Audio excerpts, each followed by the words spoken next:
मैं पिछले 1800 सालों से जमीन के नीचे दफन था। फिर भी आने वाली पीढ़ियों ने मुझे शांत नहीं रहने दिया। मेरी कब्र को सील करने के लिए मुझ पर काले ताबीज लगाए गए और मेरे ताबूत पर पूरे 81 कीलें ठोक दी गईं।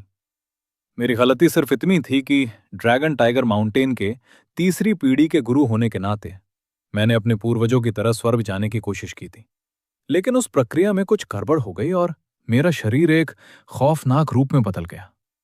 मेरे ही शिष्यों को डर था कि कहीं मैं एक खतरनाक राक्षस न बन जाऊं, इसलिए उन्हें मजबूरी में मुझे इस तरह कैद करना पड़ा।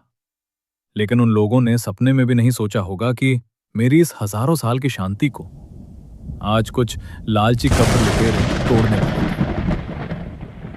अरे वाह, खजाना! कब्र के अंदर घुसे लुटेरे खुशी से अपने हाथ मल रहे थे। इतनी महंगी और शानदार लकड़ी का ताबूत देखकर ही उन्हें समझ आ गया था कि उनकी किस्मत चमकने वाली है। लेकिन तभी उनके साथ आए एक फेंगशुई मास्टर ने करीब जाकर पत्थर पर लिखी चेतावनी पढ़ी और उसके चेहरे का रंग उड़ गया। वो डर के मारे पीला पड़ गया। क्या ड्रैगन टाइगर माउंटेन के तीसरे गुरु झांग तियानलू? उसने कांपते हाथों से पत्थर पर बने एक अजीब से निशान की तरफ इशारा किया और बोला, हम मारे गए। तुम लोग हमें कहां ले आए? ये कोई आम कब्र नहीं, ये ड्रैगन टाइगर माउंटेन के भगवान जैसे गुरु की कब्र है। क्या तुम्हें पत्थर पर बना आत्माओं को कैद करने वाला ताबीज दिखाई नहीं दे रहा? लेकिन लुटेरों के सरदार को इन सब बातों से कोई फर्क नहीं पड़ता था। वे लोग वैसे भी मौत से खेलने वाले लोग थे।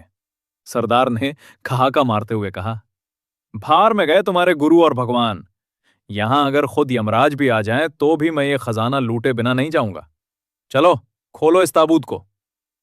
सरदार का आदेश मिलते ही बाकी लुटेरे ताबूत के चारों तरफ जमा हो गए और लोहे के औजारों से कीलें निकालने लगे। वो बड़बड़ा रहे थे कि इस ताबूत पर किसी साही के कांटों की तरह अनगिनत कीलें क्यों ठुकी हुई हैं। पूरा 1 घंटा लग गया। हर एक कील को निकालना लोहे के चने चबाने जैसा था। जैसे ही आखिरी कील बाहर निकली, ताबूत की दरारों में से एक गाढ़ा गहरे लाल रंग का तरल पदार्थ रिसने लगा। फेंगशुई मास्टर ने थोड़ा सा तरल अपनी उंगली पर लिया और सूंघा। खून की भयानक और सड़ांध मारती बदबू ने उसके होश उड़ा दिए। लुटेरों के सरदार का चेहरा भी गंभीर हो गया। ये खून का ताबूत लग रहा है। जल्दी से काले गधे के खुर और कच्चे चावल निकालो। अंदर की चीज शायद बाहर आने के लिए बेताब है। चीनी मान्यताओं में ये चीजें लाशों को जिंदा होने से रोकती हैं। ये सुनते ही पास खड़े एक नौजवान लुटेरे के पैर कांपने लगे। बॉस, ये बाहर आने का क्या मतलब है? सरदार ने उसे घूरते हुए कहा, ज़ॉम्बी वाली फिल्में नहीं देखी क्या? जब किसी लाश को खून और जड़ी बूटियों में डुबोकर रखा जाता है ताकि वो 1000 सालों तक सड़े नहीं, तो उसे खोलते ही लाश के जिंदा होने का पूरा चांस होता है।